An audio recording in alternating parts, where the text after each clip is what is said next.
Chapter 3, The Whispering Willows. After crossing the Bridge of Bravery, the friends were even more eager to reach the River of Reflections. But as they continued through the winding forest, they came upon a grove of whispering willows. These ancient trees had silvery leaves that rustled in the wind, creating a soft, musical whisper that filled the air. As they walked, Ella noticed that the trees seemed to sway in rhythm, almost as if they were trying to speak. She leaned closer and heard a faint voice saying, "To pass through the whispering willows, you must learn to listen closely to each other." The friends looked around in surprise. Finn the fox perked up his ears. "It's a riddle. We need to listen carefully to find our way through." Challenge, following the hints. Just as they began to feel uncertain, Lily the rabbit noticed a pattern in the whispers of the trees. "I think they're giving us directions," she whispered.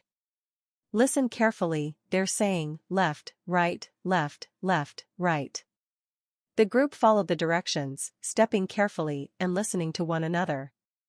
Benji the squirrel, who was normally fast and impatient, had to slow down and wait, sometimes listening twice to be sure they heard the willows correctly. It was hard work, but they were determined to work together. As they moved, Jake noticed something magical. The more they listened to one another and the willows, the brighter the path became.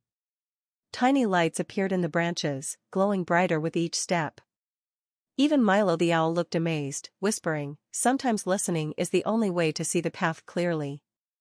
Lesson learned: when they finally emerged from the whispering willows, they were closer than ever, having learned to trust each other's voices. Ella, smiling, turned to Jake and said, "Listening made the whole journey brighter." Jake nodded, his heart swelling with a new feeling. He'd always been a little afraid to speak up, but in that moment, he realized that just as he listened to his friends, they listened to him too. As they looked ahead, the faint shimmer of the River of Reflections appeared through the trees, sparkling in the distance. They knew that their journey wasn't just about the destination, but about discovering more about themselves and each other along the way.